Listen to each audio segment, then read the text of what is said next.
Kylie. And I'm Corey. And we are Lit Libations. Welcome to our last October episode. Yes. Rock, Paper, Scissors Part 2 by Alice Feeney is what we're doing excited. today. Yeah, we're finishing it up with a lot of twists and turns to talk about, talk through. Let's talk about our costumes really quick because, like, I can't go any longer. The elephant in the room. It's the elephant in the room for sure. I am Braxis from Akatar. From Akatar, obviously. of course. And I am Cassian from Akatar. So that's our couple's costume. This is a perfect couple's costume because, as we all know, Cassian just adores Braxis. Right. And vice versa. I think we were drunk when we came up with this. Yeah, it was like at the tail end of one of our episodes. I was like, this would be hilarious. And it's our interpretation of Cassian and Braxis. Yeah, it's not accurate. Like it. Well, mine's not accurate. I'm pretty sure. Mine's not accurate. I look insane. But you can understand what we are, I'm sure. Yeah. I have a literal gigolo. What is this called? Mullet. Oh yeah. Like I think literally the thing that I got was like gigolo hair. It looks like Adam Sandler's hair from The Wedding Singer. It's so bad. It's hilarious. So I love it so much. My vision was to like make myself look like a black like all because Brax is like blob. Yes, exactly. And I don't know if I accomplished that, but it's fine. It's interpretive, and I love it so much. And I think you look great. It's like interpretive dance. Yeah, interpretive costume. Yeah, and if Cassian's wings were as small as the ones we found at Spirit Halloween, I think that it's safe to say he might have a micro penis. No, I'm joking. I don't know. Nesta probably wouldn't be very interested. Nesta probably wouldn't have been very interested. No spoilers. If the wingspan does correlate with the size, then this is not. It's not looking up. I'm just saying. It's not good. Like the tips of the wings are going into my eyes. Okay, all right. Oh my god, I'm ready though. This is a good second half of the book. We'll learn obviously all the truths, and there's a lot. There is a lot. There's more than one twist, which I love. What we're drinking this week is just apple cider and salted caramel vodka. Yeah. And that's just a very autumn drink that it just vibes came to me. Yeah. It didn't have really anything to do with the book, but that's okay. Yeah. It's just time. Yeah. It's just that time of year, you know? Just fine. It's the most wonderful time. It's not even Christmas. I gotta get my show together. It's close enough. Welcome Christmas. Welcome Christmas. Merry Christmas. Anyways. Merry Chrysler. I think we're good to go. I think we're ready to get into it. I think we're ready. Okay. Let's do this shit. Let's crack into it. We left off. We learned that Robin had taken Bob, the black lab, but we don't know what she did with him. And she's waiting for Adam and Amelia to climb a nearby hill before she takes Bob's collar and heads to the chapel. She's like, I got things to do. Chapter 37, Adam. Adam and Amelia climb the hill. Adam pushing the pace past Amelia's comfort, but he wanted to get far away from the cottage. He didn't recognize the woman in the cottage, but he did get a weird sense of deja vu.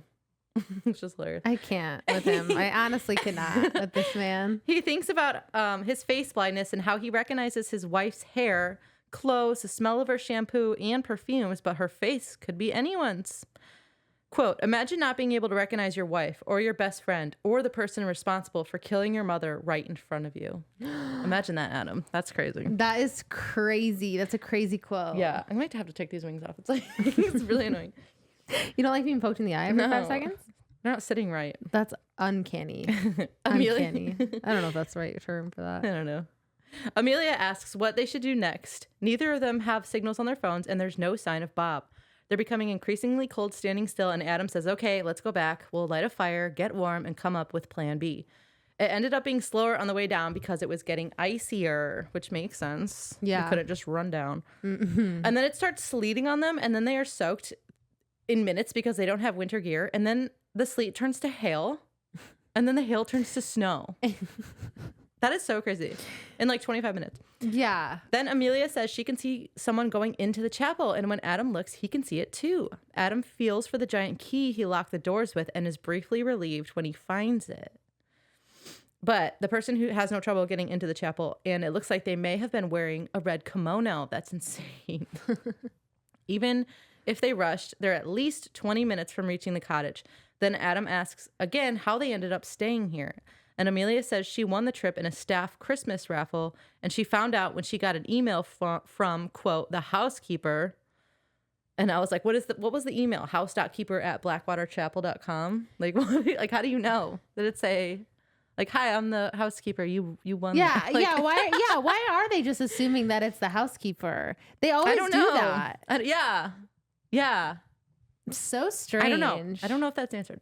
It's not. She said, I don't know. She said Nina at work won something cool as well, but of course she did. She submitted 20 raffle tickets.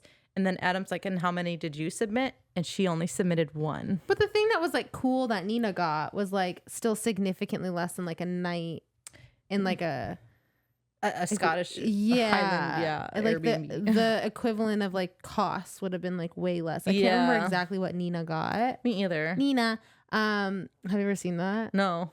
Dang it. Dang it. Sorry. I'm like chronically online. It's an issue. But yeah, I'm interested because that was what was so crazy to me. Not that Nina put in 20 raffle tickets. It was that like her gift was like a basket. Like yeah. Yes. I know what you mean. I think it was like a thing of bottles of lotion. Yeah. And then like a night getaway. Those are not cool. equivalent, you know? Oh, do you want to get down, Bubba's? Chapter 38, Robin. Robin walks to the chapel, sad to leave Oscar the rabbit behind. She was in desperate need of a companion when she returned to Blackwater, and Oscar seemed like a good name. She had always been fond of those solid bronze statues the film industry gives out once a year, but her only Oscar was a rabbit that she loved. And they're totally setting us up to believe that she's October O'Brien. Is that what you thought at first? No. Never? When I tell you that I was so unbelievably confused this whole book until the very end, I had no idea what the fuck was going on. But yeah, I would say like looking back, like maybe potentially because they said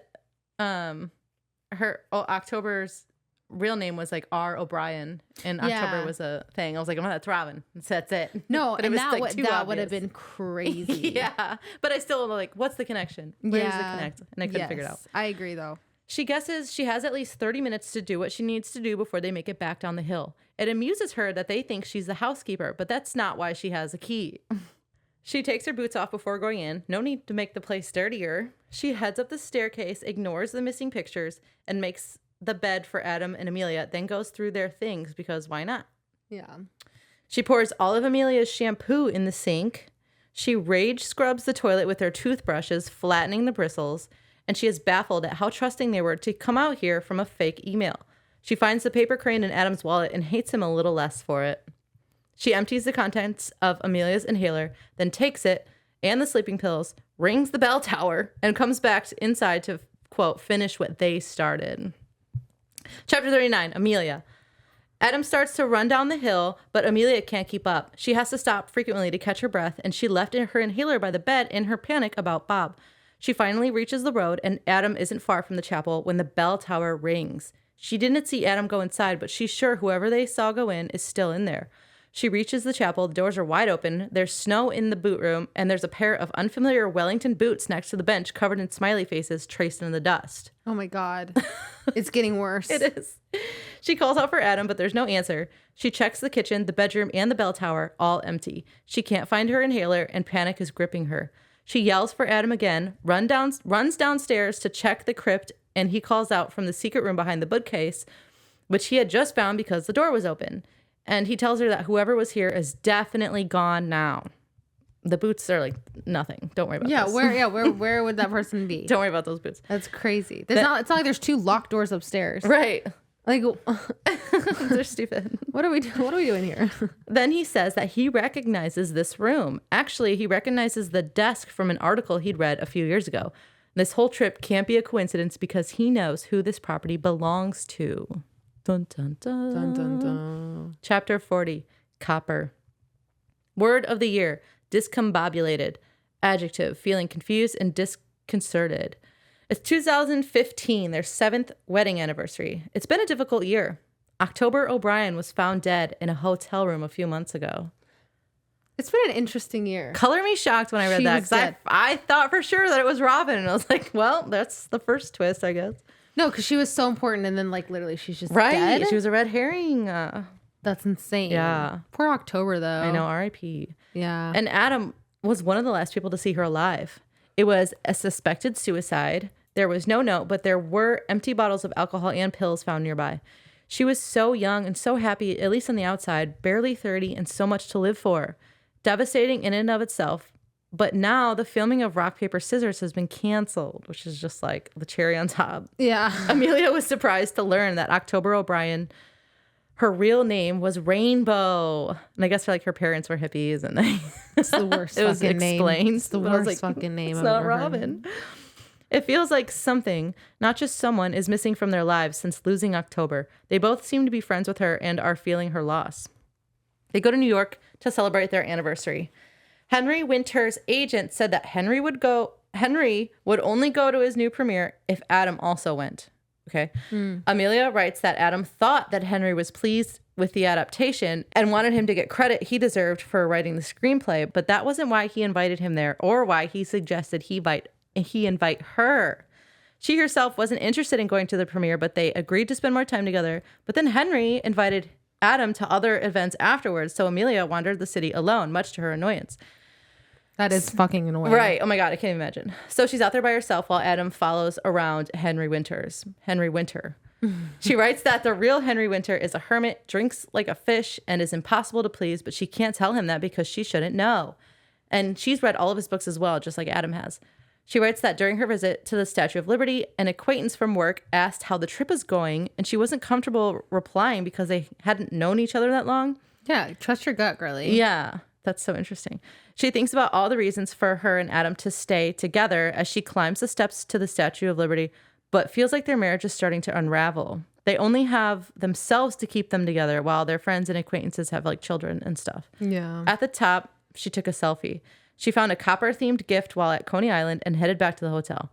At the dinner, I think this part is interesting. This part is crazy, and this is where I was done with Adam. This is end of the road for me for Adam. Adam can literally kick rocks. It's so weird, though. Fine. Yeah. I mean, it's weird, but that doesn't negate what you're saying. Yes. At the dinner that she had booked for them, the food and service was good, but Adam had spent the entire time telling her about his day with Henry. He didn't ask her a single question about her day or notice the new dress that she had bought at Bloomberry's. And she forgot to wave to him when walking into the restaurant, but he still somehow knew it was her. Yeah, that is crazy. And I was like, he's not facepalm. He's lying to you. No, that's so fair. He tells her he's going to LA to meet with producers about another adaptation of one of Henry's books. Amelia asks if he's giving up on Rock, Paper, Scissors. And he's offended because he's finding immense success, albeit with someone else's work. And the goal had always been for his own works to make it to the big screen. Then they get into a fight about their careers and personalities. And he was awful. Yeah. He was awful. Yeah. Okay. He says he brought her to New York because he couldn't leave her behind, because he'd never hear the end of it, and she doesn't have any friends of her own or even a life of her own. And she tries to name a single friend, and she can't. She thinks about how all her friends had gotten married and had children, and they had slowly grown apart. And then one woman even faked breastfeeding her children until they were 4, and I was like, was it like as an excuse to stop seeing her? Yeah. Is that what she was saying? I'm assuming, but that's also crazy because I don't skip events because I have to, I've never skipped an event because I had to breastfeed. And all my friends will either just be okay with me breastfeeding around them or they aren't my friends. Oh yeah. So yeah. That's crazy. So that makes you think maybe she's the problem. Line. Yeah. Oh, true. Because maybe she didn't want to be around the breastfeeding. maybe because she was having trouble conceiving. So maybe that was hard. Oh yeah. Maybe they were just trying to be more sensitive to her. Yeah, that's tough. I don't know. It doesn't matter. I guess. They argue more about Henry. He's had a difficult year. And she's like, yeah, so have I. What about me? Then Adam mentions that him and Henry talk all the time. And she is so discombobulated with this previously unknown info. That's the word of the year. I snuck it in. Discombobulated. Then they awkwardly exchange gifts. He gave her a copper and glass frame filled with 7 pennies. And the dates coincided with each year they've been married. And that was an amazing and thoughtful gift. And she was embarrassed to give him his gift, which was an American penny with a smiley face on it from Coney Island. Yeah, that's what he deserved. She bought. Yeah, truly, he did. Because that one thing about her not having friends is like the least worst thing that he said. Like he was saying some awful things. Yeah, he was. He was like, you don't have to be. I think he was like, you don't have to be jealous of my career because you've decided to do nothing with your life. Oh, I think I wrote that something stuff like that about Batterseas. Yeah. Oh yeah, it's right next. It's next. Oh, sorry. It's right next. Damn it. Sorry, I keep doing this. Anyways, I do that to you all the time. That's fine. Yeah. It was a lucky penny to add to his paper crane in his wallet because he's superstitious, of course. And he said he'll treasure them both and tucked the penny away with the crane. They talk about Henry Winters again, and Adam's drunk and tells her she should worry about her own career, and she wants to smash the wine bottle over his head for it. I would. Because she loves her job, and it makes her feel better about herself. Because the abandoned and unloved dogs reminds her of her childhood. It's rarely their fault, just like her. She makes the comment, though, that she is positive she could write just as good as him or Henry Winter. And he laughs at her, and he's like, yeah, right, that's what they all say. And he's like, that's, you know what I mean? Like, yeah. Everyone says that until they actually sit down and try to write, which is funny about the ending. I have no illusions that if I sat down and tried to write, I wouldn't write as well as probably, any of the authors that we've read. Any, not one. It's not easy. It'd be on par with like, probably Hunting Adeline. Okay, I'm glad you said that. That's the kind of shit I'd write for sure. And people would eat it up. And you know with that in the same way she wrote it too. And you find success like that, you can't knock it. It's so fair. Then out of the blue, she asks Adam to tell her about his dad. And he's like, why? You know, he left when I was a toddler. I definitely don't think Henry Winters is my long lost dad. But it's clear that they both know that's exactly how Adam feels. But she again berates him for his obsession with Henry Winters and his reluctance to work on his own projects. She tells him that he's not your friend. Henry Winters is not your friend. No. When they leave, she writes that she did not tell Adam that Henry Winter was sitting at a table nearby with his trademark tweed jacket and a silk bow tie, and that he was watching them the entire time. That's so crazy that because he has outfit blindness too. Apparently, he does. It's not selective. It's not just outfit blindness. Back at the room, things don't feel right, and she eats the chocolate on his pillow to spite him. I just thought that was funny. She gets a message from the coworker / new friend from earlier saying that they missed her, so she sent them her selfie from the Statue of Liberty, and they replied right away with a thumbs up and a kiss. She ends the letter with, I don't like you right now, but I still love you. Your wife, kiss, kiss. Chapter 41, Robin. Robin was hiding in one of the locked rooms, of course, and leaves when she knows that Adam and Amelia are still in the secret room. She meets her silent companion outside, right where she left him, and she did what she needed to do. Now they just need to wait. She notes that she had been careful to step in their footprints. Okay, but what about Bob's footprints? If he's right outside, wouldn't there be Bob footprints? Yeah, all over the place. Yeah, maybe there's just so many from like when they were walking around earlier that they just got lost in maybe they got lost in translation. Maybe, I don't know. In the snow, the footprints still haven't. And maybe just Bob doesn't have footprints. Yeah, that's it. He's a ghost dog. He's a ghost dog. Maybe he doesn't actually exist. Maybe this is the plot. Yeah, he's a ghost dog. That's what an unreliable narrator would teach you. She listens to them from outside through the weird stained glass windows. She feels sick about this, but she'll be better once she got whatever was rotten out of her system. She thinks about her past and where it all went wrong. Quote, sometimes the most innocent seeming people turn out to be guilty of horrific things.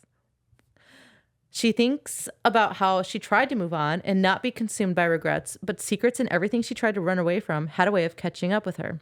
She tells her companion to just wait a little bit longer. Chapter 42, Amelia. Time freezes when Adam says he knows who the chapel belongs to, and he's angry. He goes on a rant about how authors turn into bigger monsters than the ones they write about, and that Henry Winter is the one who owns his property. That was shocking, I thought, for me.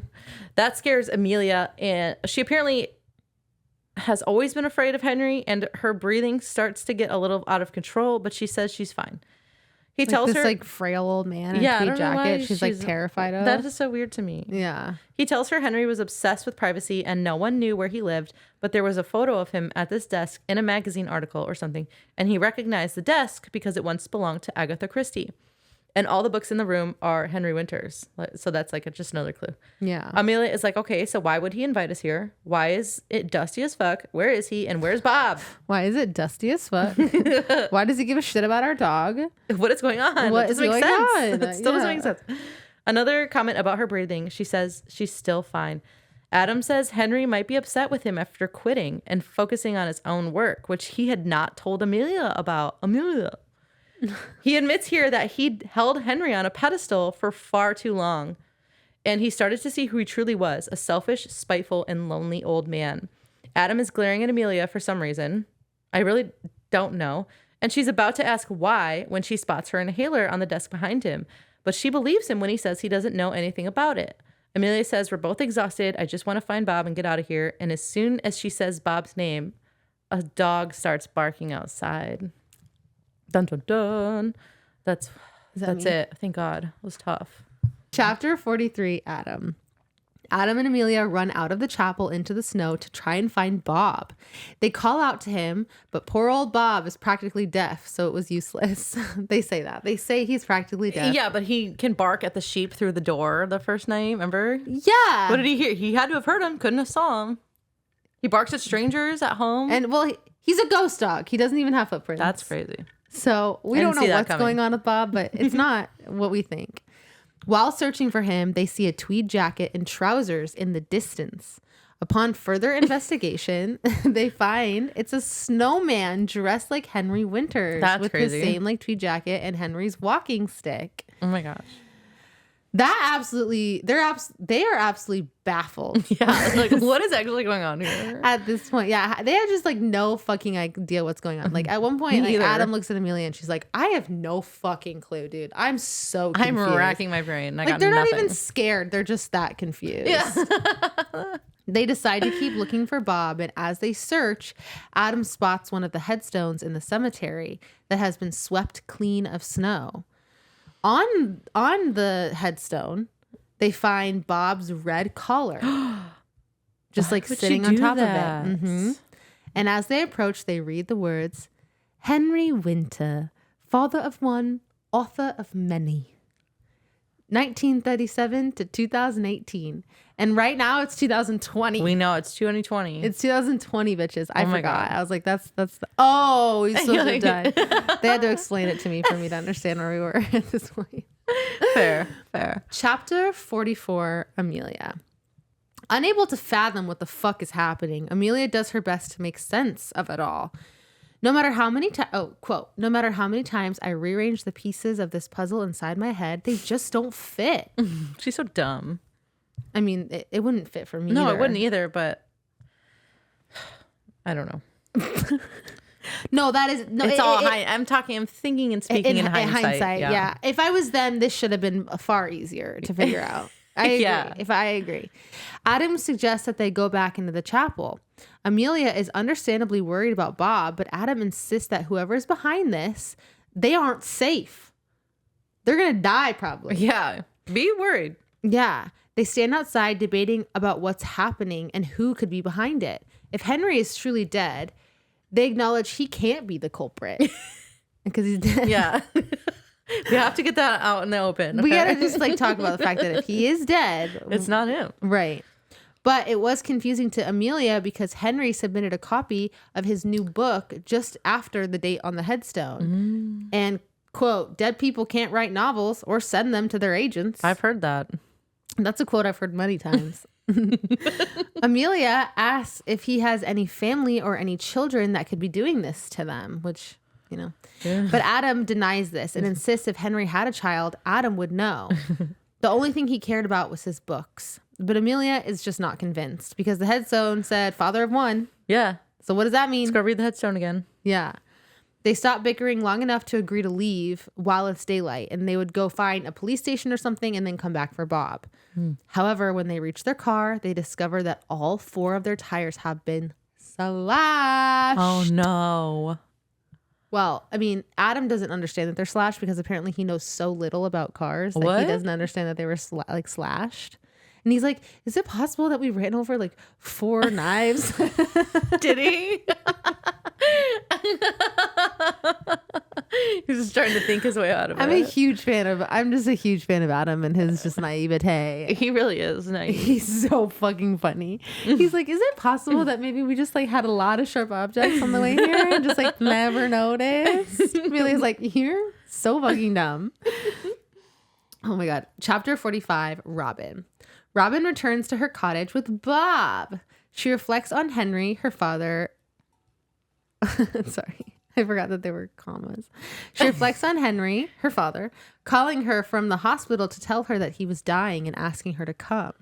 She had driven to the hospital and watched as he signed all of his release forms. She drove him home to Blackwater Chapel, where he set out all his important papers and plans, giving her a list of things to do after his death. Something important is he wanted to be cremated. That was something that they had said specifically. Okay. He showed her his protocol for submitting novels and contacting the outside world.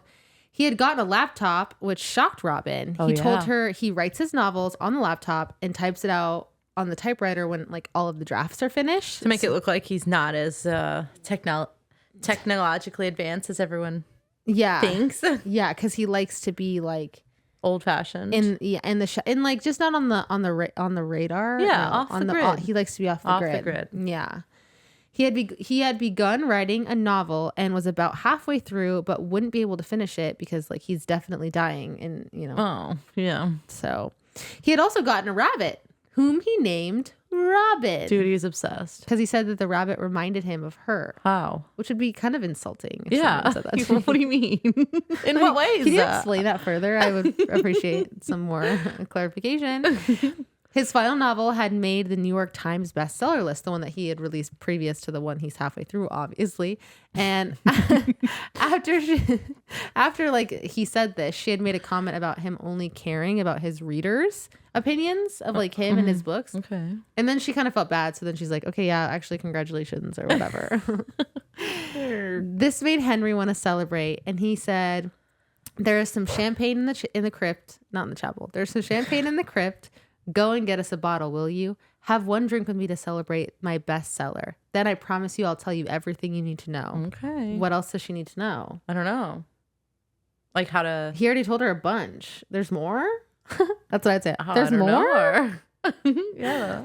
We find out that Henry had made up all the stories, after this too, about the chapel being haunted to keep people away. Because she's like on her way to the crypt and she's like, I shouldn't be scared because I know all of the stories and like legends are fake. Like he made everything up. So yeah, that to keep people away. The pamphlet that we found earlier. Yeah. About the witches and everything. Mm-hmm. Henry had made that all up, apparently. Yeah. Allegedly. We don't want to get sued. When Robin returned with the champagne, Henry was dead from an overdose of pills. Oh my God. Robin buried him. But let's keep in mind, he wanted to be cremated. But she buried him that night in the chapel graveyard. I have ideas. Yeah, and didn't tell anyone he was dead. That's crazy. She ordered a headstone the next day and fired the housekeeper. Poor lady. She ignored most of the instructions that Henry left for her, and instead she found his latest work on his laptop and read it. And after she tried to release the rabbit, Robin, but it continued to come back and back and back, and she realized it didn't want to be set free, so she kept it. Yeah. She was like, this is my rabbit. I guess I'll keep it. Chapter 46, Bronze. I don't know how the fuck to say the word of the year. It's like Atalophia. That's the word. I think that's a tough one. Oh, I don't know. Atalophilia? Atalophobia? Atalophobia? Atalophobia. What What does it mean? I forgot. Atalophobia, the fear of not doing something right or fear of not being good enough, an extreme anxiety of failure to achieve perfection. This is what I like have. atophilia would be like being turned on by all that stuff. February 2016. On their 8th anniversary letter, she talks about how she's been hanging out a lot with a friend from work. Ooh. And Adam has been engrossed in adapting Henry novels, like latest. Oh, yeah. Or like the one that he had just given. Henry Winters had just given Adam. I thought she was cheating. She? Yeah. Her? In the letter, yeah. Really? She was because she's like, I'm hanging out with my friend from work a lot. I'm like, oh. Yeah, they didn't ever clarify like if she was a girl until like later. Yeah. She is a girl. They're not cheating.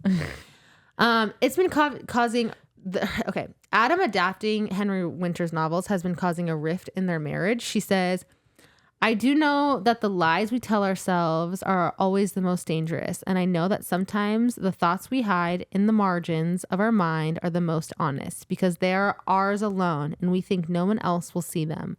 While you've been thinking about Henry Winter and his books, I've been thinking about leaving you. Oh my gosh. That was a long quote. It was a good one. To say all of that. It's crazy. It's crazy that I did that. It's a crazy thing. She was extremely upset that Adam invited Henry to their house without asking her. She just like came home one day and he was in their like not their foyer, their like living room. In the foyer, standing. They were somewhere like in the study or whatever. In the receiving room. In the ballroom. Office. Yeah. He had a dance card. She packed a bag that night and left home for her work friend's house. Whom she says is kind and caring and genuinely interested in me. That's crazy. / her. When she returned home, Adam asked her opinion on his screenplay and she realized that he still needed her. But is needing someone the same thing as loving someone? She decided to ask Adam if they should play rock, paper, scissors for whether or not they should still be together. They do this a lot. They do this a lot. It's annoying. Adam agrees, and if she wins, they split up. If he wins, they stay together. And, okay, Adam wins, and this is the first game that they've played that's not been rigged. Right. They usually, like, she always throws scissors or whatever. He always throws rock. Yeah. Or whatever. Or whatever. And this time they both changed it up. Yeah. And they, like, played for, like, a good 10 minutes, and then he ended up winning. They played a long time. 10 minutes is funny. That's a lot of rock, paper, scissors. This is really important. This is for our marriage. Let's keep going. Just like leave each other at that point. He says to her, it means something. It means sometimes life changes people, even us.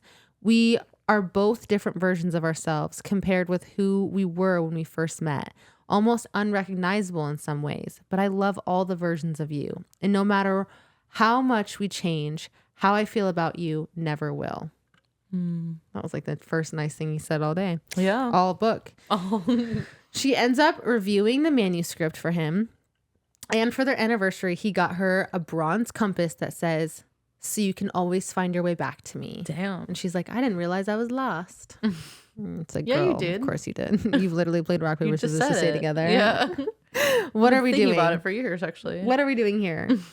Chapter 47, Amelia. Finding that all 4 tires on Amelia's car are flat, Adam storms back up to Henry's study, followed by Amelia. The two accuse each other of being part of whatever plot they're experiencing right now. Oh my gosh. He tells her if there's he asks her if there's something. Okay, he tells her if there's something going on, you need to tell me right now. Yeah. Okay. And she says that he's the one that spent years working on adaptations of the person whose house we're in. Yeah. Like, what are you talking about? What do you think I must have anything to do with this, possibly? Yeah. And they kind of go back and forth about their connections. Like, and he's like, no, you're the one that booked this whole ass trip. Like, what the fuck are you talking about? What's up with that? Yeah. Adam opens up Henry's desk and begins to see tokens and anniversary gifts. All of them we've seen in the anniversary letters that we've read thus far. Yes, and that's confusing for me. Yeah, an origami paper bird, an antique iron key, a drawer full of copper pennies. Crazy. And all the blood drains from Adam's face. Oh. He's like, I shit. recognize And he these. still doesn't put it together. He's so dumb. I hate She him. has to put it together for him. That's crazy. Yeah. He's an idiot. Chapter 48, pottery. Word of the year. Monocopus. No. Fuck. Say it. Say it with me. Monocopsis? Monocopsis? Monocopsis. Monocopsis. The subtle but persistent feeling of being out of place, unable to recognize your intended habitat, never feeling as though you were at home. February 2017. Okay, 9th anniversary letter. Their marriage is still struggling a bit even after last year when they did the rock, paper, scissors to stay together. That thing, yeah. As they grow apart, she writes, she suggests that Adam and she find a marriage counselor. The night of their 9th anniversary, they had planned like a nice night in, like nothing special, but just like, sitting by the fire drinking wine type My deal. favorite thing. And they are surprised by the arrival of her work bestie, who looks different, right? She's wearing a red dress, like a tight red dress. Whoa. And her hair is blonde. She used to be brown. And she used to be a brown like head. a brown haired girl. A brunette. A brunette. But her hair is not just blonde. It looks exactly like hers. Oh my gosh. Red flag.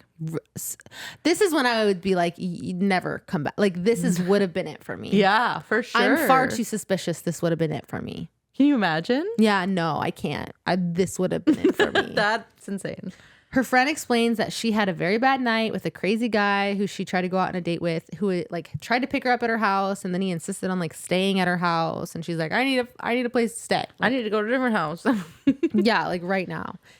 Well, Adam is being really friendly, and he kind of hits it off immediately with her. They're not like flirting or anything, but like they just vibe. She mentions that he's being like extra nice. Oh, interesting. And she's like, no red flags are popping in her head, apparently, which is fucking crazy. It happened with October O'Brien. It was fine. And well, that's fair. I still think Adam fucked October O'Brien. Do you? I do, yeah. They might have. I mean, that's never clarified. That's not like a spoiler. Like it's just never clarified. Right. We don't get answers to that. If I had to guess, I'd say they banged. Yeah, they had a pretty good relationship. Yeah. It could have happened. After allowing her to spend the night, the couple goes to bed and talks about her work friend. Adam says that he doesn't find her attractive and that she's an actress. That's his interesting. First impression of her. And she asks what he sees in her. And he says, same as always, my beautiful wife. Aww. They play another game of rock, paper, scissors to stay together forever. And she wins, like in their rigged game as per usual, which means that they're staying together forever. Yay. She's reminded of how much she loves him, saying, I'm an eggs in one basket girl when it comes to relationship. And it's a dangerous way to be. One bad fall or an unfortunate slip up and everything I care about could get broken and smashed. That's so I scary. found my person when I found you, and I've never really needed or wanted anyone else since. Aw. She says maybe secrets in a marriage are normal and the only way to stay together is to keep them. That's a good quote. I don't know how you're really getting, I don't know how those She's like just trying to talk herself into it. She's like, you know what? Secrets are good. I should keep keeping secrets. Yeah. I should just shut my mouth forever. I should never talk about anything going on wrong. Okay. Chapter 49, Adam. In Henry's study, Adam demands that Amelia tell him what she knows about all these anniversary gifts ending up in Henry's desk. Yeah. Right? He says that she was the one who arranged this trip in Scotland. He asked her if she already knew Henry Winter was dead. I don't think it's Winters. I think it's just Winter. I think it is just Winter, but I did write Winters everywhere. Everywhere. And said it a lot already. It just like rolls off the tongue. Yeah. Better. She denies everything and insists that maybe Henry had another family who wrote his book. Oh, another family member who wrote his book. A second family collectively writing. It's a funny image. It is. So she suggests maybe the woman in the cottage is the one who let herself in earlier and is potentially the one that's doing everything. That's a good assumption since they haven't seen anybody else. Anyone and they're else. like miles from... Yeah, it's either that or a ghost. Yeah. Like, fuck. Yeah. He thinks about how he cheated on his wife, but Saint Amelia slept with someone she shouldn't have either. That's true. And that is true in and then hindsight. I was like, yeah. And I was like, that was her work friend. And that's how he words it every time. yeah. So tricky. He grabs her hand. Well, don't say that. We don't know it's the work friend. Yeah. No, but that's why I assumed that Amelia cheated on him with her work friend. Oh, yeah. Okay, I see. He grabs her hand and leads her to the stairs, specifically to the pictures on the wall, and asks if she recognizes anyone. She doesn't, but she realizes that the set that was like mysteriously gone is now there. Like it's all completed. Someone put it back. Yeah. She realizes that one is a photo of Henry as a young man, Henry Winter, not Winters. Yeah. Oh, okay. Following the picture, she realizes that it's Henry's family tree. Ooh. Right as Amelia is about to reveal who is in the newly hung picture, besides Henry, obviously, Adam sees that one of the previously locked bedroom doors is open. So they go in, and it's a child's bedroom. Oh. In it, okay, this was crazy for me. Okay, because I needed. Remember. So in it, a Victorian dollhouse contains multiple carvings of Henry holding hands with a girl dressed in red. It's not that. It's this. Okay. The Victorian dollhouse. It also looks remarkably like our London home, a double-fronted Victorian house. I'm unable to stop myself from opening the dusty doors, and when I see that the rooms inside are decorated in a similar way to our house. Well, that's crazy. Isn't that... So I thought it was a replica of their London home. Like, yeah. But it's not. Like in the past couple years, she had done that, but that's from her childhood. That's from her childhood. That's not even that. That is weird. So maybe he bought a house that like somewhat looked like their London home, and then like she redecorated all the rooms to make it look like her childhood dollhouse. I don't know. Maybe that's just been her style her whole life. I don't know. But this is all that's kind of nuts. Yeah, that is weird. There's a lot of weird things like that don't really make sense. No. Yeah. Adam also finds an eyeless Jack-in-the-Box with the name Adam written on it. Jeez. Yeah. He realizes that, well, eyeless because of his face blindness. Oh. That's crazy. Isn't that so fucked up? That's so fucked up. I'm sorry. Even that's fucked up. I can't even lie. Make fun of him, but not his fucking condition? Disability. Yeah. Not a disability. Condition. Disease? What is it? Disease. What is it? I guess what is it classified as? I don't know. I think it's like condition, right? It's a yeah, I would say condition. I don't know. He realizes that he's being told about something that he's not seeing, and also he has face blindness. Then he recognizes that the fabric and walls are all covered in images of robins. Ooh. And he still doesn't put it together. I don't understand. He then sees a chalkboard in the corner of the room, and the words are faded like they were written years ago. And they say, I must not tell tales. I must not tell tales. I must not tell tales. Sounds like Harry Potter. I know. I honestly almost wrote, I must not tell lies. Yeah. So it's fine. Okay, chapter 50, tin. Are you okay? Yeah. Okay. Word of the year, metanoia. A noun, a transformative change of heart, the journey of changing one's mind, self, or way of life. February 2018, their 10th anniversary. Amelia is writing her letter late because of what happened. She thought they were happy, but she was wrong. For a long time, she's felt like someone has been watching them. Amelia had walked in on Adam watching Henry Winter on TV being interviewed. Oh. Wrong part. I was hoping I would get you. And he was and you did. And you did get me. And he was looking quite old, she notes. The interviewer asked how he really felt about the film adaptations of his books. And then Henry's smile vanished. He says, quote, I can't say I like them much, but I was persuaded to let the screenwriter have a go. His career was going nowhere before I said yes. And even if I don't like what he did to the books, a lot of other people do. So, ... Adam blamed his agent, and Amelia feels bad. She still couldn't tell him the truth. Telling him now that she was the reason that Henry let him adapt his books did not seem like a good idea. No. Adam is drinking whiskey and watching the clip on repeat. So she pretends to have just gotten home and not witnessed this and goes upstairs to shower. Afterward, there was no evidence of what he was doing. He turned the clip off and cleaned up the whiskey. The next day was their anniversary, and she decided to leave work early. She wanted to cheer him up and surprise him. But something felt wrong, even on the path to the house. Once inside, it feels empty, and she assumes Adam is in his writing shed. So she heads up to the bedroom to freshen up to surprise him. But he beat her to the punch. Oh. Adam was in bed with her work friend. With her friend from work. Her best and only friend. That befriended her. And they befriended each other. Wow, she reached out to befriend her. Yeah, she made more of an effort. And that was so fucked up. Yeah. She had called in sick that morning, and she was smiling at her. And Adam said, I thought it was you. She was smiling at her is so unbelievably devious. That is so nuts. I want to kill her.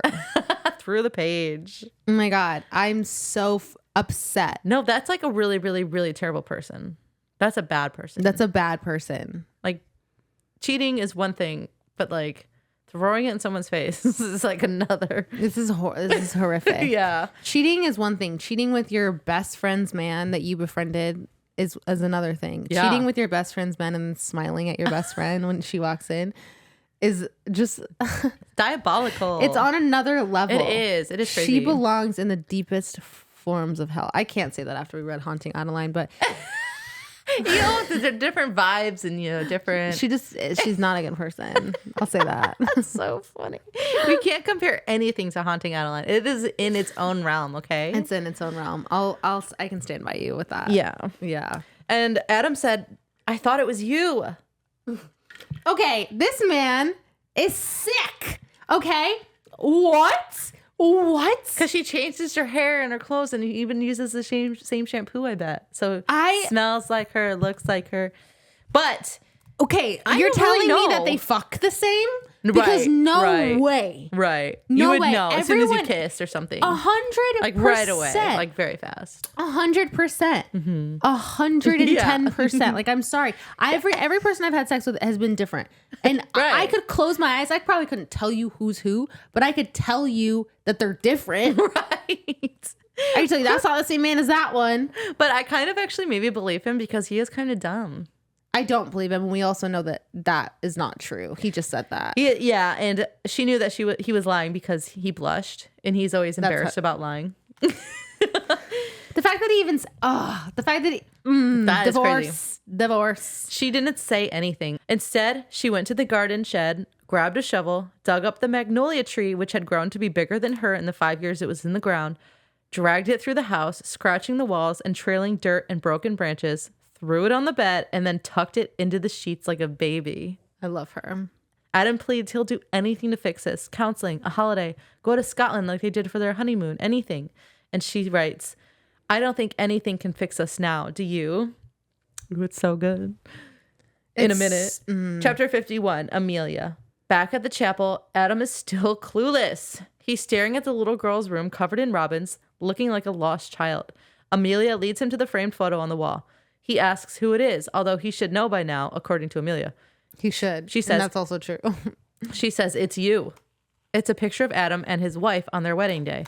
Quote, Henry is in the background. We both know he wasn't invited, but the fact that he was there, standing on the street outside the registry office by the looks of it, along with seeing this picture on the wall of family portraits, suggests that he thought of you as much more than just a screenwriter who adapted his books. And Adam still doesn't get it. Amelia tells him, the woman in the photo isn't me. Oh my gosh, I was shocked. 52. Adam.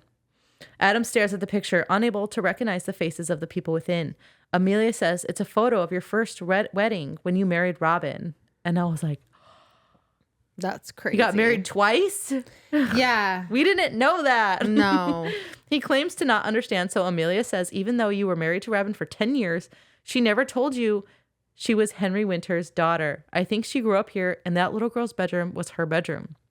He stares at his second wife's face, hoping to see if this was a prank, but all he could see are Van Gogh swirls. I can't imagine having that condition. No, I can't either. It sounds horrible. It does. It sounds really rough. But he is bugging. Then she says that the 3 missing photos that are back on the wall are all of Robin. One was when Robin and Adam got married. The second was a teenage Robin fishing in a rowboat on the loch. And the third was of a little girl, probably Robin, reading a book and sitting on Henry's lap while he smokes a pipe.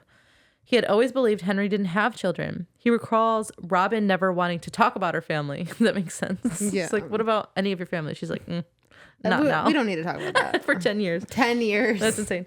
Amelia says, I know you can't see for yourself, so you'll have to trust me. Adam thinks, quote, after seducing me, her best friend's husband, trusting her is something I've never been great at.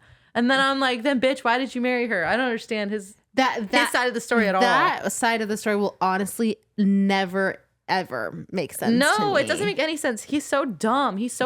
No, he's an idiot. He's a man-child. Yeah. And I would literally never put up with it. That He must have the best dick in the entire world. He must literally be sexing all these ladies down maybe so hard. I don't know. I don't get it. They forget all rationale. Because fighting over this is absolutely insane. He must look like Zayd Meadows. don't like that. Matt Rife. No. She says it might be time to accept that Robin is Henry's daughter, and he's starting to believe it now. He doesn't understand why neither of them ever told him. He knew Robin was a beautiful person on the inside. Everyone did. He couldn't imagine her lying like this. He recalls how the idea of adapting Henry's books came about. Adam's agent had randomly called and said that Henry wanted to meet him, which they both know was not a normal thing to have happen. Like, that was not how screenwriters usually got jobs. And then he says that Henry's agent died suddenly, and it was a shock. He doesn't remember how, though, and he was young. And Amelia pointed out how strange it is that the people that come between him and Robin seem to die or disappear, and that she didn't have many friends. And in his head, Adam defends Robin, saying she didn't need any. She had him, and he was all she wanted, and he took it for granted. Then he defends her out loud and says, quote, well, she was friends with October O'Brien. And Amelia is like, true. ... And then, like, implying that maybe Robin killed October and Brian.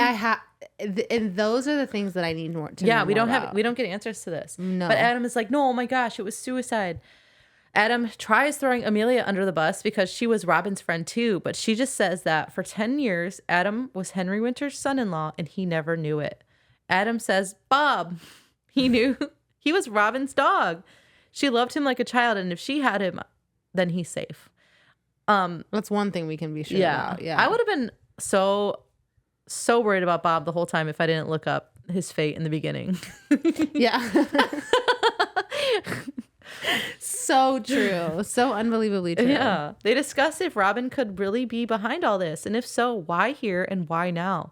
They talk about the mysterious email invite and that this was the only weekend available, but Adam says, it's our wedding anniversary. And Amelia says, no, we got married in September. And he's like, not ours. It's the date I married Robin. And then that was when I put together that Robin wrote all the anniversary letters. I think is when that wrote to me. And okay, let's keep going. 53, chapter 53, Robin. Robin remembers the magnolia tree and taking off her sapphire engagement ring that used to belong to Adam's mother, but not much else. She packed a bag and left with no plans. And the biggest mistake she made was leaving Bob behind. That's actually crazy. I would have never have done that. I would have never left Bob behind. There's no way in hell. That was her dog through and through. Through and through. That was when Henry called her to tell her that he was dying and asked her to come. She recalls when she first met Amelia at Battersea's dog home and how she was a mousy, lonely creature and she took pity on her. Robin had helped Amelia get a job and a life, becoming her friend, and in return, she stole her husband. What a twist. She blamed Adam at first, but now she blames them both, which is why she tricked them into coming there that weekend. She thinks about how she's grieved 3 times in her life: when she stopped trying to have a child, when Adam cheated on her, and when her mother drowned in a clawfoot tub. She had always believed that Henry was responsible for that, which is why he sent her to boarding school and why he removed the tubs from the home, along with the pots and pans and the cutlery, etc., because he removed all traces of her mother from the house. I mean, seriously, how does one drown in a clawfoot tub? And my question is like, okay, I get it. Like sometimes people fall asleep, or like sometimes I have an interesting story. Or like sometimes I guess people can be taking like medications that take them out. Yeah. Sure. Yeah. But like if there was a medication involved, wouldn't that be something that Robin knew about? You would need to investigate that death for sure.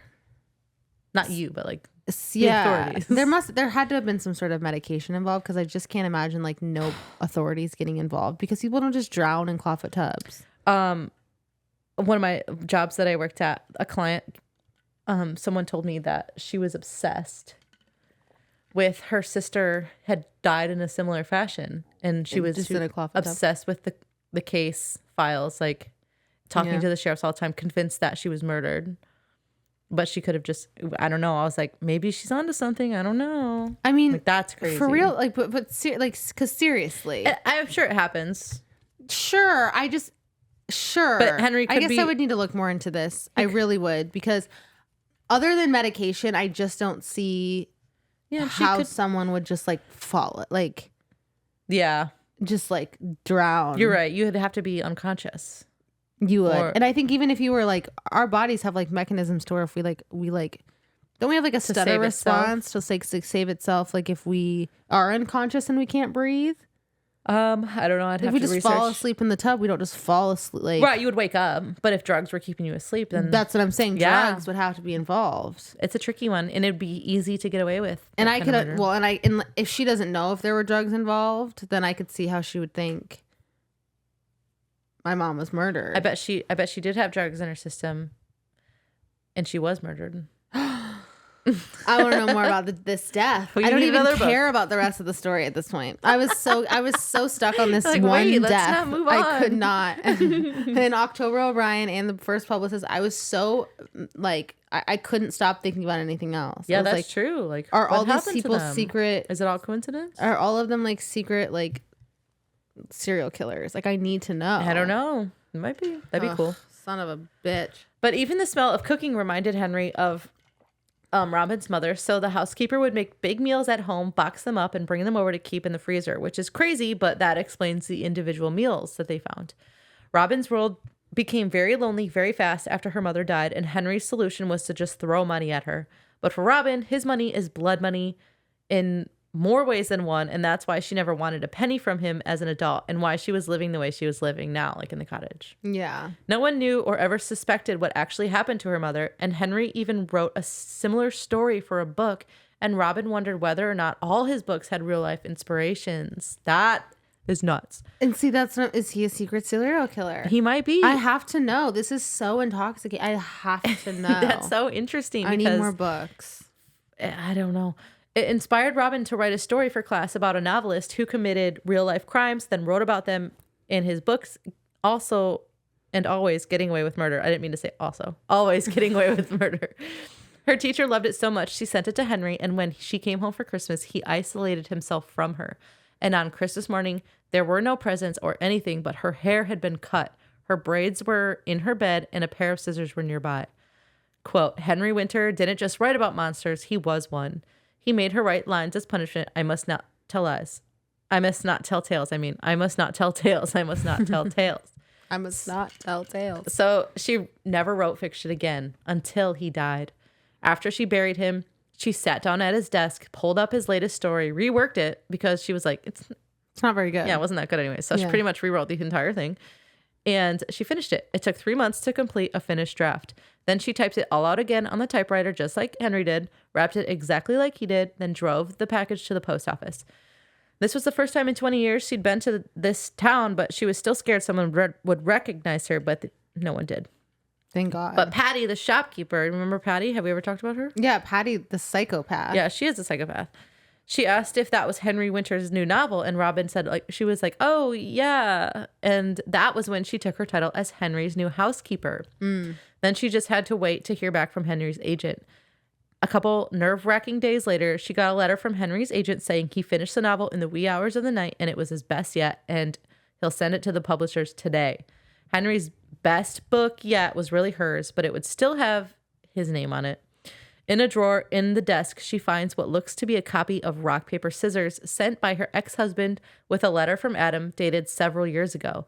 And the letter basically said, hey, can you please read this and tell me if it's any good for a screenplay, and any advice is appreciated. This is my dream. I think you could help. Thank you so much. And Robin thinks Henry probably didn't even read it. So Henry didn't care. She still has the anniversary letters she wrote to Adam, and she reads them again on this night and gets an idea to rewrite her own life story and give herself a happier ending than she had chosen for herself so far. Give herself a happier ending than life had chosen so far. Good for her. Yeah. Queen stuff. Chapter 54, Steal. Okay.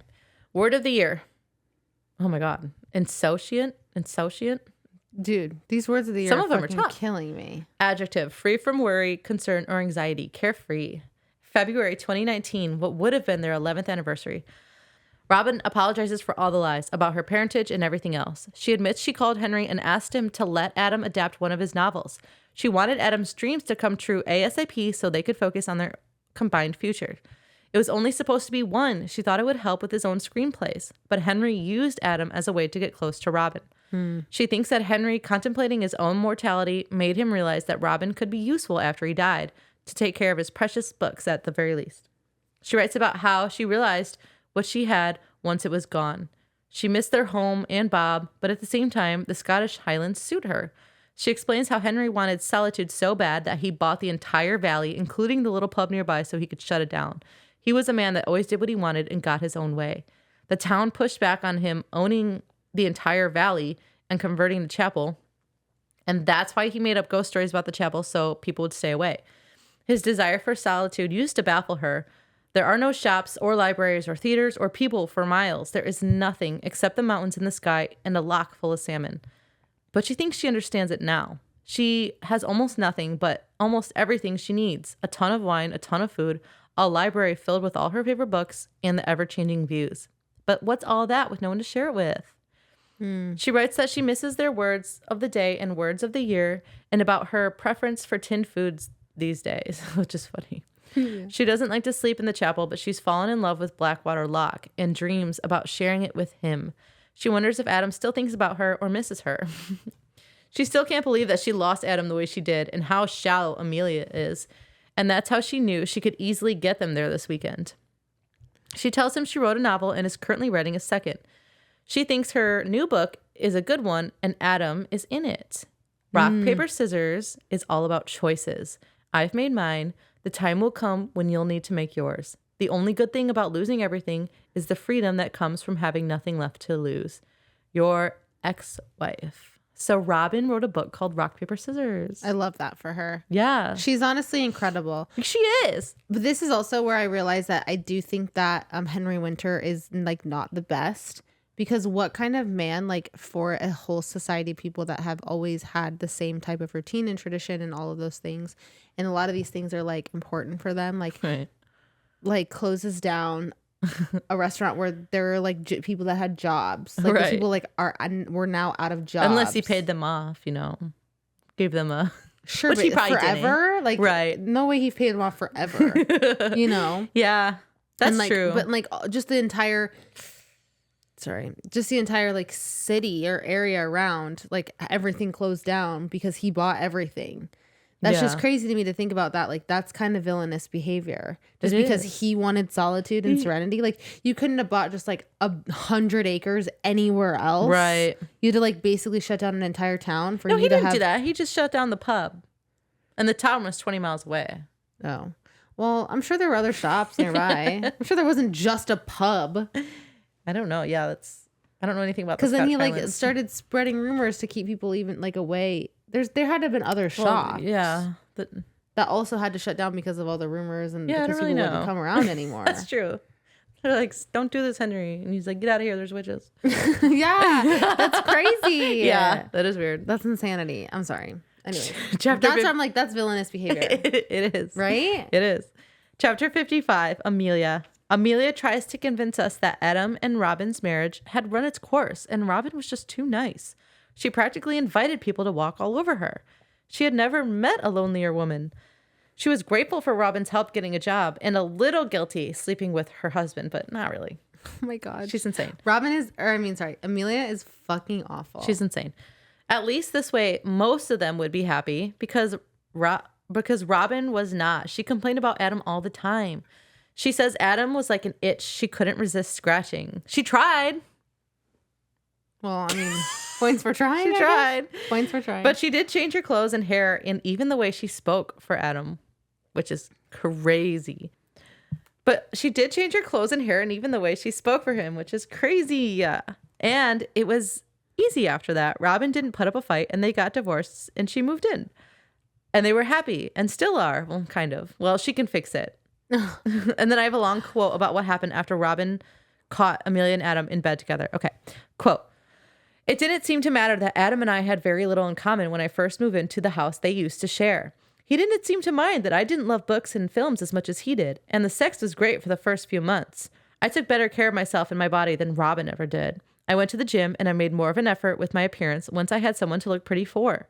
We did it in every room of the house that his ex-wife had so lovingly renovated, always my idea, an exorcism of the ghosts of their marriage. And, unlike so many couples, Adam and I never seemed to run out of conversation. His world fascinated me. The trips to LA, the celebrities he got to meet at readings, it all sounded so exciting.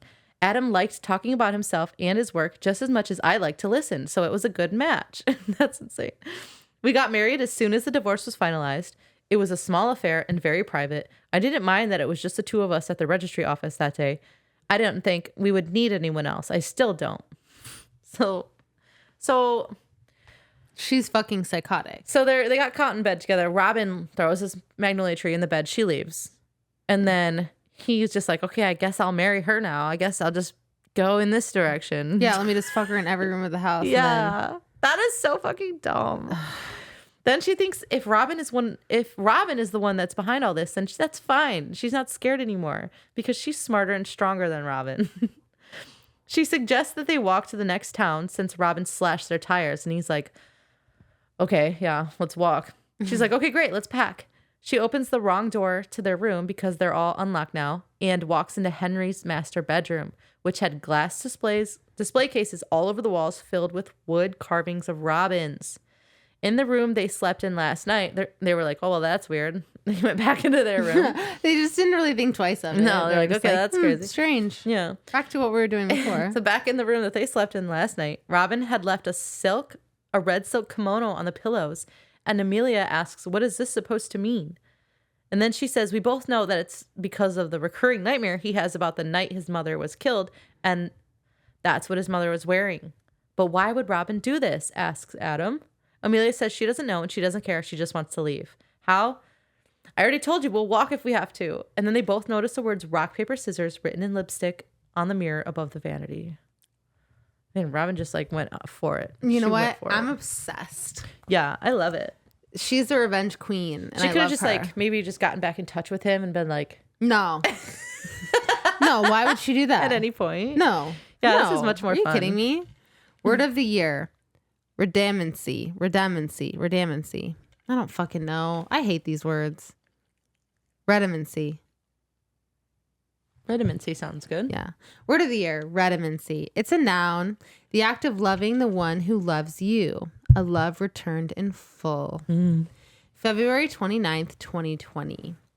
This would have been their 12th anniversary. This last letter is one she intends for Adam to read. Ooh. She explains that Henry is her father and why him and her had like a very complicated relationship, like with the dad like killing her mom or maybe killing her mom or like whatever. There was like a lot going on there. The braids thing, there was like a lot. She explains why she kept Henry from Adam and why she asked Henry to allow Adam to write Henry's screenplay the first time. Or like set that up. She explains that she has written a novel, Rock, Paper, Scissors, and how it's based on their situation. Oh my gosh. It's a combination of the letters that she wrote for Adam and the screenplay that he had wrote. She offers Adam the possibility of restoring their relationship if he will choose her instead of Amelia. Leave Amelia tonight, bitch. Right. That's what it says. Yeah. She explains what this means for them as a couple and for his career. He'll finally get his screenplay turned into like a movie because of the book that she wrote and or TV show, depending. Who knows? She tells him about it's just to the screen. Screenplay to the screen. She tells him about the private detective who checked into Amelia's past and reveals that she was the teenager who stole the car that ran over his mother. Oh my God. I didn't see that coming. I thought the twists were done. That's how the twists were done. And this isn't even the last twist. It's not. Quote, nothing you think you know about Amelia is true. Your wife was to blame for your mother's death when you were a child. And I think it's only right that you know that before making a decision. Yeah. That's crazy. She closes the letter by giving Adam 3 options. Rock, paper, scissors. Option 1, rock. You try to leave with the woman who killed your mother. You try to leave. Not even you leave. Like you try to leave. Oh my God. Bitch, you're going to die if you try and leave. Okay. Right. Option 2, paper. You walk out of there alone and come find me and Bob in the cottage. We're waiting for you. I want nothing more than for us all to be together again. I will move back to London. We can publish Rock, Paper, Scissors as a novel using Henry's name. No one else ever needs to know. And then I promise you will finally get your own screenplays made. You don't need to adapt anyone else's work ever again and can spend the rest of your life writing your own stories. That's so nice. It sounds so good. It does. Option 3, scissors. You don't want to know option 3. That's what she writes. Oh, you God. don't want to know. You die. I don't murder want you to today. know. Bury you in this cemetery. No one will ever Either find you both die, you come with me, or you both die. Those are the 3 choices. That's literally the options that she's giving. I respect him. I respect the hustle. Chapter 57, Amelia. They're standing in the bedroom that's made to look like theirs back home, and Amelia confesses that she'd all but given up hope for her relationship with Adam. Although she hoped the weekend away would bring them closer, she knows that won't happen. She had already contacted a financial advisor who helped her look into a life insurance policy that would help her get what she deserves in the divorce. Although I don't know what a life insurance policy is going to do in a divorce settlement, but I don't think those two are similar. Never. And we're just moving on. We're moving on. She even had a flat waiting for her back in London to immediately return to upon arrival, if things didn't work out. She wasn't going to go back to their house. She was going to go back to this flat that she had already set up. Mm-hmm. She feels as though in life she hasn't made the best decisions, and she's always been plagued with the guilt of her parents' death because she feels like it's her fault.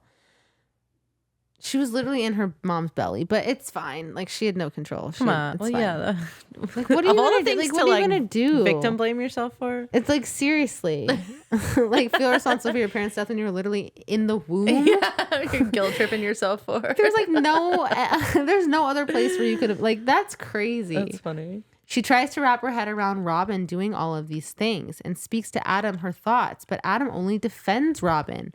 As she tries to get Adam to understand the gravity of their situation, she says, whoever Robin used to be, it seems pretty clear to me that she is now a full-time psycho. Which, first of all, you slept with your best friend's man. Yeah, and changed your personality, your hair. You changed your probably clothes, your body shampoo. The way you talk.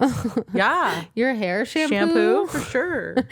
Your conditioner to match another woman. That's changing your whole hair routine? For Adam. For Adam. Not even a man, for Adam. For the man-child that is Adam. That's full-time psycho. I love how Adam is all about Robin. Immediately. Yeah, she's like, wait a second, yeah, Robin is amazing. Wait, I missed her so much. As Amelia and Adam argue about Robin, a banging distracts them downstairs. And Amelia is only pissed. She just wants to make Robin regret her decision to mess with them. As they head down, Adam's fear only gives Amelia the ick. I wrote the page number down if you want to read how much of an ick it gives her. Yeah, let's do it. Should we do it? Yeah. Okay, let's do it. Because it's so funny. Okay.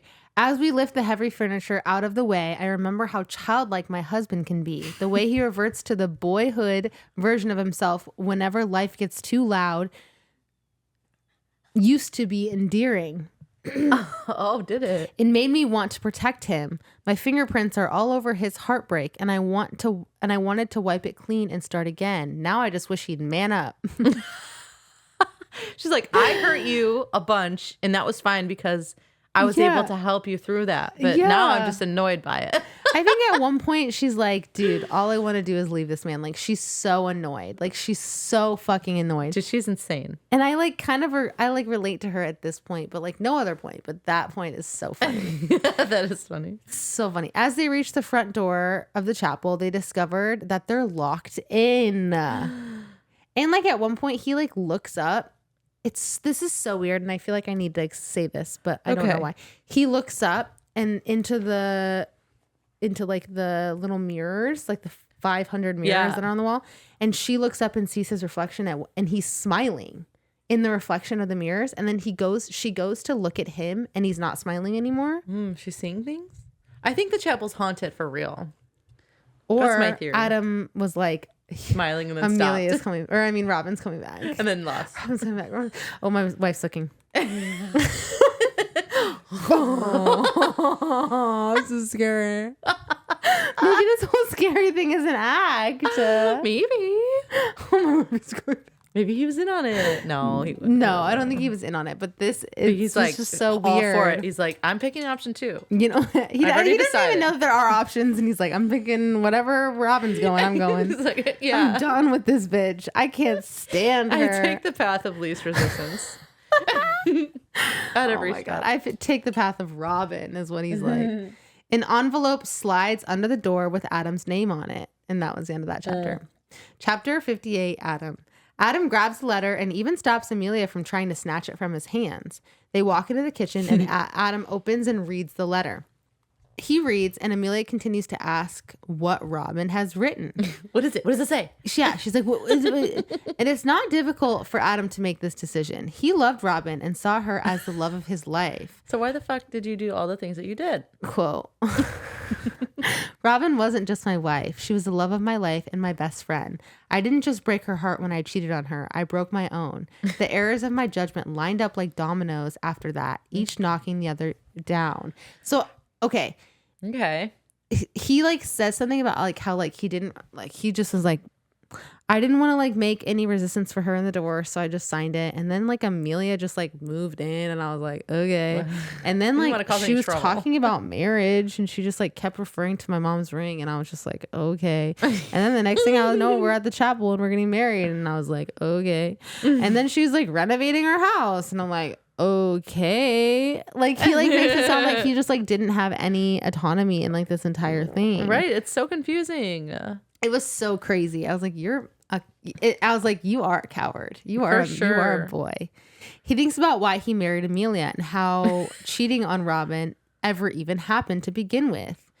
He was like feeling down in his career and stuff like that. Okay, I can understand one bad moment, but the rest is just inexcusable. And it does say that he like cheated on her like multiple times. Oh my God, really? Like it wasn't just the once. Like he had like a full affair with her. Well, he shouldn't have married her. That doesn't mean... No, 100%. But like he definitely slept with her more than once. That's crazy. Either way, with Amelia, it felt wrong from the start. When he reads the information about Amelia being the person who stole the car that killed his mother, Adam begins to ask Amelia questions about that night. Amelia is like, starts having an asthma attack. and like finds her inhaler in her pocket. And it's empty. It's empty. Because Robin had emptied it. She took a puff and she's like, well, that kind of sucked. And then emptied it. And emptied it into the air. That's not nice. That's insane. Robin. Adam continues to pepper her with questions about the facts of the night of his mother's death. And it's clear that she was the girl who stole the car. Amelia was. She tries to tell Adam that she loves him and all she ever wanted was to make him happy. But he hits her with the, well, you don't. No, he hits her with the, well, you didn't. I was never really happy with you. Wow. And just like that, just like out of an episode of Snapped, Amelia grabs a knife and starts towards Adam. Behind her, though. She was going to kill him? Yes. Amelia. She's like, he goes, something in her eyes changed. Yeah. And next thing I know, it all happened so fast. She had a knife and was coming at me. So that's crazy. Mm-hmm. But behind her, another person's face appears, holding a sharp pair of skizzers. Uh-oh. The scissors. Mm-hmm. Chapter 59, Skizzers. Word of the year. Something I cannot pronounce. Schadenfreude. Schadenfreude. Schadenfreude. Schadenfreude. Noun. Pleasure, joy, or self-satisfaction derived by someone from another person's misfortune. Yeah, like when you're driving and the drivers in front of you being assholes, and then you're like hit each other like fender bender. And then they do, and you're like, yes. Yeah. And then you go around. Thank God. Or someone like is following your ass, like honking at you, and then they like go around you, and then all of a sudden they get pulled over. Yeah, and that's Schadenfreude. And then you feel good about it, and you're like, you're like, you like wiggle all the way home. Yeah. I love when I get to wiggle all the way home from Schadenfreude. Yeah. Me too. September 2020. It's 6 months after the previous events. Made your hair really crazy. Did I? Shit. It's fine. It's fine. It looks great. Is that better? Is that like a little... No, it looks fine. Okay, good. It's chaotically wonderful. You know, it's just supposed to be shapeless, so. Mm-hmm. September 2020. It's 6 months after the previous events at the house of like the chapel or whatever. And Robin describes her happy home in London. 6 months. Adam. Okay. That's fast. Yeah. With Adam and Bob and herself and Oscar, the rabbit. And Oscar the rabbit made it. Okay, yeah. good. She says, nobody knows what happened in Scotland and no one ever needs to. Bitch. Damn. No one ever needs to. Damn. For Robin, the most exciting change is that she's now a writer of a well-received bestseller, right? Hell yeah. The novel Get it? is in the name of her late father, who's still alive as far as the public knows. Yeah. Yeah. No one's questioning that. Yeah. Well, and why should anyone? Yeah. He was a recluse. Right. He was a hermit. He's going to be 120. They're going to be like, that guy's still alive. He's still writing. Pumping out books. This is amazing. It's crazy. Don't question it. She is happy and knows Adam is happy that he will see his own screenplays turned into movies. She is happy to be moving on in their marriage with no more secrets between them. And they plan to get married again. Good for them. That's so crazy that's love. And she wrote a whole book so he could turn it into a movie or a TV show. That is love. crazy. She really does love him. Yeah. Whether he loves her is up to interpretation. Yeah, the rest, yeah. Chapter 60, Adam. Adam also reflects on the last 6 months and is very happy about everything, the way everything turned out. Of course he is. He's getting the best of all worlds, okay? He is happy for his wife's novel success and would rather work with her than Henry Winter. Of course. His nightmares are gone and he sleeps like a baby now. Oh, good. He then thinks about his mother. Trauma's just gone. Yeah, it's gone. He didn't need a therapist. Only just like Kate whatever the hell happened in Scotland. Yeah. Talked about just an explanation. Yeah, that's all you need. That's all you need. I get it now. He thinks about his mother and how her death was his fault because he was supposed to walk the dog that night, but his mother did it instead, which was confusing to me because everyone kept saying that he saw it happen. Right, but like Amelia kept saying he saw it happen, but like he keeps saying like it's his fault because he didn't walk the dog. Like he, so, like who the else the fuck walked the dog? What? You know what I'm saying? His mom walked the dog. Right, but like, why would he? How would he have witnessed it? Right. We didn't know where he was. That would have given me pause if I was Robin at any point, or Amelia. Well, obviously not Amelia. Right. Anyways, because in this biggest reveal, we see that Adam explains that on the night of that Amelia stole the car and that his mother died, he was on his own, like at a playground, brooding about his mother's boyfriends because that's why he didn't walk the dog. He was all pissed because she had like a visitor come over because I'm assuming she was in sex work. Yeah. That's my interpretation. Yeah, and that she had a visitor come over and he was upset about it, so he didn't walk the dog and he left. Yeah. And so he went to a park brooding and he ended up meeting Amelia. They drank, they had sex, and she was the one that challenged him to drive the stolen car. And he was behind the wheel. So he was driving when they hit his mother. So he killed her. And he killed her. Amelia, after So why does he still hit her, not have trauma? I don't know. That'll never be explained. Amelia pushed him out of the car that night and drove away, leaving him beside his mother's body. So that way no one ever suspected that he did it. Done that. Okay. And then he had to just say that he was there somehow. It's like, I just happened to be around which in the area. Still never will make sense to me. Yeah, that'd be a red flag for investigators. 100%. It should have been, for sure. He writes, I just wanted to put everything behind me, and now I finally can, for some reason. Yeah, but you're the culprit. Sometimes a lie is the kindest truth you can tell a person, including yourself. Okay, so, I could see that. Facts or whatever. And he doesn't feel bad about Robin being killed. No, about Robin. Okay. He does not feel bad about Robin killing Amelia because she was a shit person. Do we know? She did kill her. Yeah, but did we see that scene? No, it was just like the knife was behind her. Yeah, it was like off page. Yeah, and then I assumed she was gonna die from like not having her inhaler. Yeah, I'm sure it would have been one of because people can get over their asthma attacks. Yeah, but I just thought that was how it was gonna go. No, that's fair. It did say, I think she was trying. I think Amelia was bigger and stronger and smarter than Robin. I do think that, and I think Robin knew that. Because maybe she wasn't actually smarter. Maybe she was just bigger and stronger. Yeah. And so, and Robin thought, okay, the only way that I can beat Amelia is if I weaken her significantly. So make her have an asthma attack, which I know all of this will do. Okay. And then make it so she doesn't have the relief of an inhaler. And then there's nothing standing in my way. I'm taking her ass out. That's because she's not leaving this cottage. That makes period. sense. Puzzle pieces all fit. Period. Wow. Chapter 61, Sam. Okay, so this chapter is written in the perspective of Henry's detective, Samuel Smith, who was a fan of Henry Winter's writing before he ever had worked with him. Okay. Sam successfully represented Henry for years, and they developed a close friendship. So much so that Sam had pouted even when Henry didn't give him advance notice of the newly released novel that it was actually written by Robin. Right. Yeah. He's like, what the heck? No one told me. Oh, and Sam was the one who convinced Henry to get a laptop for himself. Okay. He didn't have one before that. And Sam is his private investigator, right? Is that what you said? Yeah. Okay, yeah. Yeah.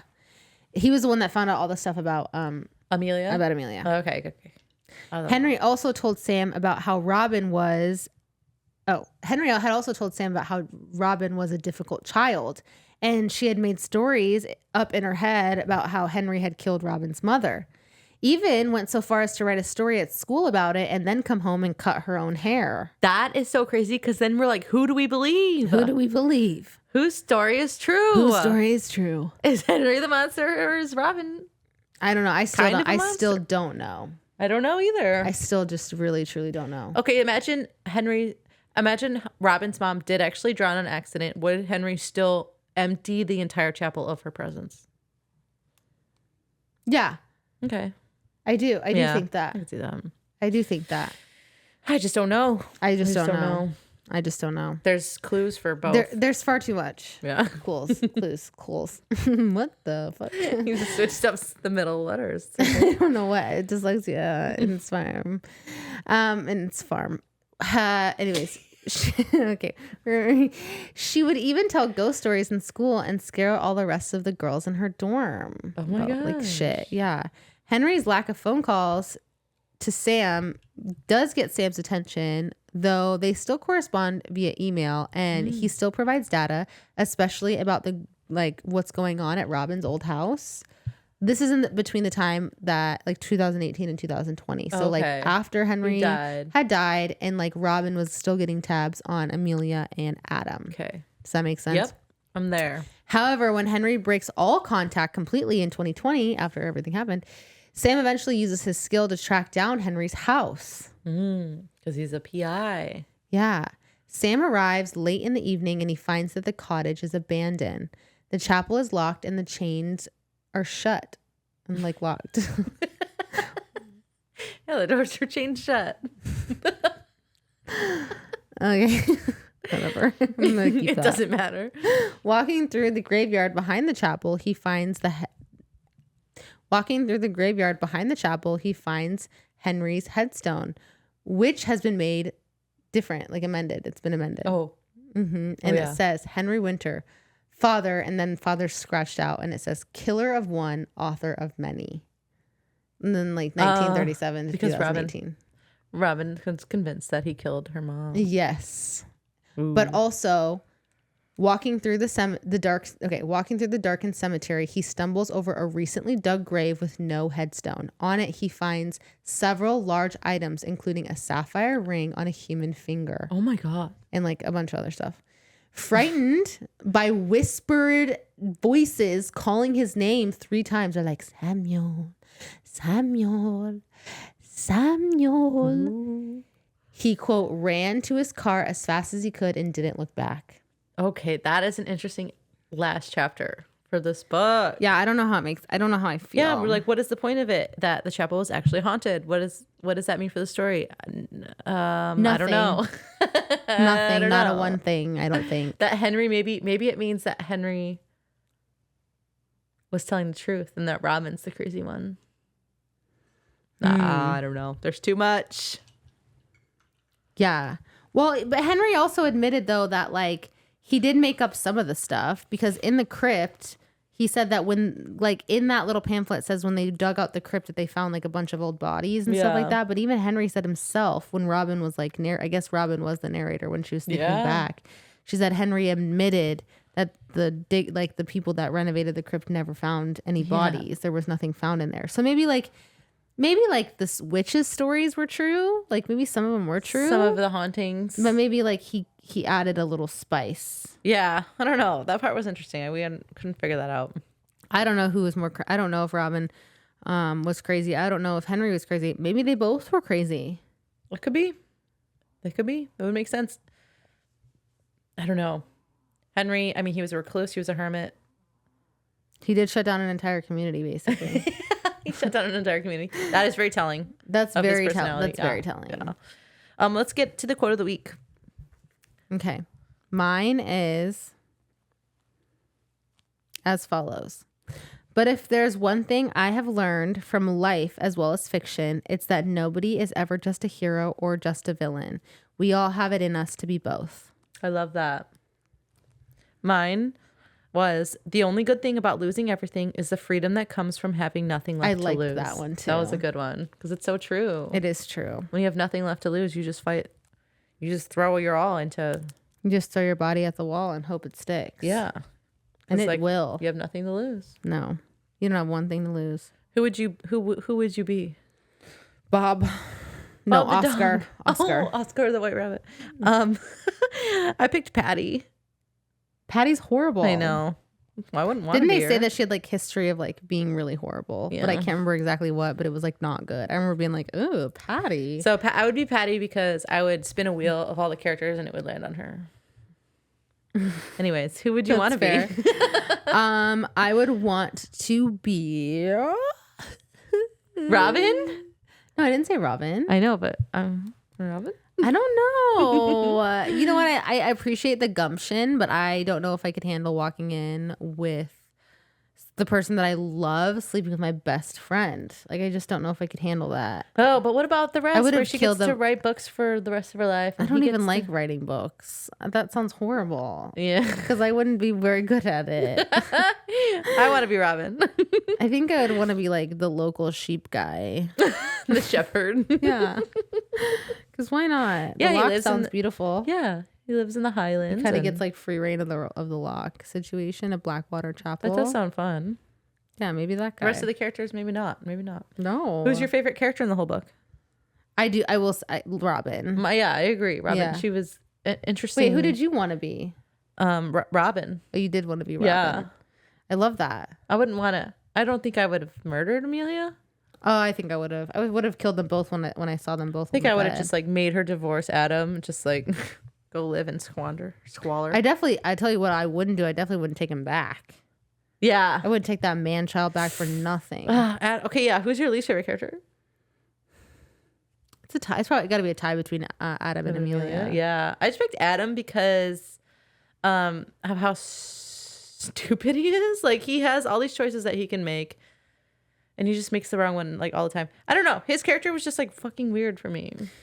It's so crazy to me because like you look at the difference between Amelia and Adam and it's so like shocking because like Amelia also went through something crazy and like she still, I don't want to say like made something of herself because I don't think she did, but like in a sense she was still smart. She still had like pretty like good emotional intelligence. Yeah. She had made her whole life's mission to like find Adam and like marry Adam somehow. And she did that, like, which is insane. And she did. And an she just accomplishment was, like, in a way. Yeah, but she still was very aware of like life and everything. Like she didn't let that entire like her whole, you know, her being in the womb when her parents died, like it defined her in a way, but like it also didn't make her stupider. But like Adam, it just like made him the dumbest boy alive. Yeah. And you can't blame it on his face blindness. No, you really can't blame his stupidness on his face blindness.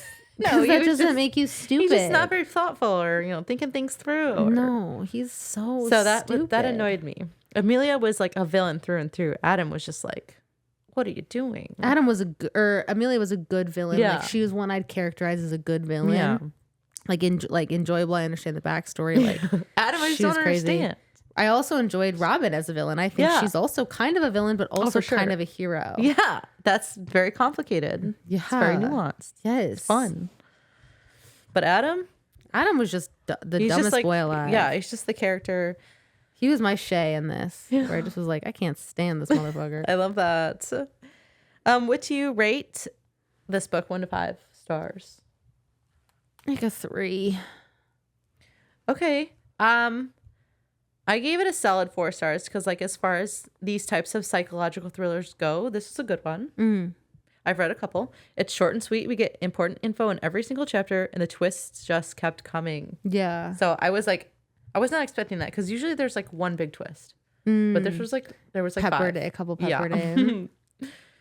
So yeah, like I'm not gonna read this book ever again, but it, you know, that's just one of the books that's just how it is. Yeah, I agree. And it's still fine. And I could still be 4 stars. There were just some things that were unresolved that I didn't like. There were some plot points that I kind of wish that they would have like gone to, or like things that they hinted at that I would have been like, oh, that would have been good. Oh yeah. That they just didn't like land with. They just made it look kind of seem up in the air. I don't mind things being up in the air, but it's also kind of like, You just wanted it. You wanted more. I wanted a little bit more, just a little bit. That's fair. Okay. All right. Next week, we are doing a new release from an indie author named Nicole Rowles, I think.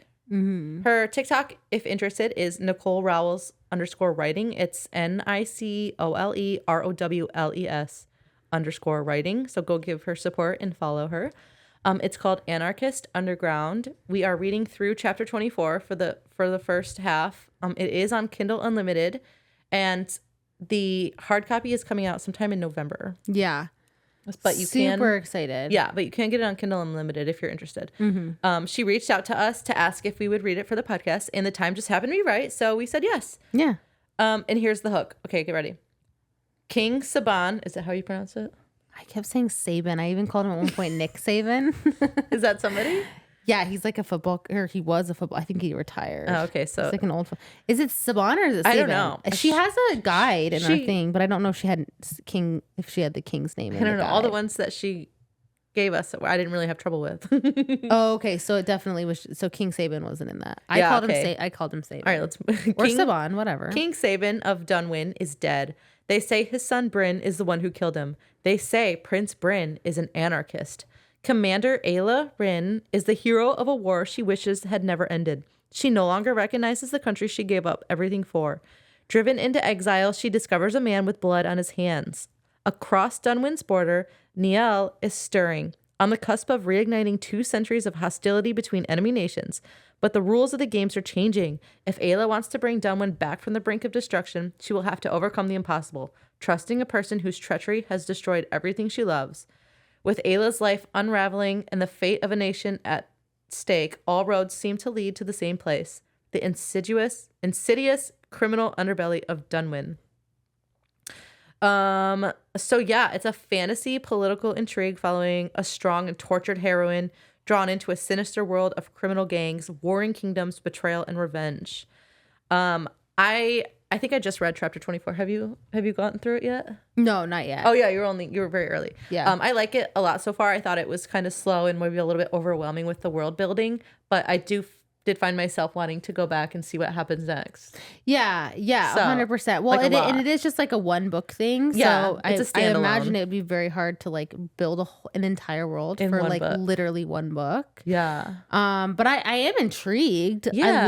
I love Ayla so far. Yeah. She's like it She reminds for me of you. Yeah. That makes me I can't believe you said that. That's so nice. Really? If I was like a fighter girl, I do agree. And fighter girl 21 hot with blue eyes and brown curly hair. Wait, I do have brown curly hair. Okay, fine. She's me and I'm her. Yeah. I don't like to fight though. Only with my mouth. Yeah. And I don't mean that sexually. No, yeah, I know what you mean. But yeah, it's really good. So if you have Kindle Unlimited and you're interested in following along, I suggest that you do because I like it so far. It doesn't seem like there's any like magic or anything in there yet. No, it just kind of. But I still do picture it like as if it was like in like a fantasy world. Yeah, it does still just have like that vibe. lacking of powers, Right. which is fine. Like Yeah. I'm not mad about that, but I do picture it like as if we were in like Westeros. Yeah, like yeah. I think the way that they describe Dunwyn reminds me of like the Red Keep a little bit. Yeah, okay. Because like the I guess a little, not spoiler, but just like a little anecdote I guess about it is I think the way that the city's built, like the nicer part of the city that's not in the underground or like the criminal underbelly, is like white brick with like red, like whatever the roofs. What's a roof called? Oh my god, a red tile roof. I'm pretty sure. I think it's red tile roof. Anyways, but that just reminds me of the Red Keep a little bit. That's cool. But yeah, I agree. It has like the fantasy vibe of it still, even though so far there's no magic in it. But it is enjoyable, and I would recommend to you, my readers. I agree. Okay, well that's it for this week. That's all it we got for our spooky season. Yeah, I hope you and enjoyed. our costumes and everything. Yeah, I feel like people are getting reeled in by the costumes. Do you? I don't know. Maybe it was just that we read. Maybe just the If you're books. only listening, you have to go look at our costumes. on our socials. Yeah, We I'm look working on it insane. on YouTube. It's just for some reason YouTube is just like not taking. It's hard to upload those big videos. I know. My wig came off. You guys. Let's end it. Let's just end it. Okay. We'll see you guys next week. Bye. Bye.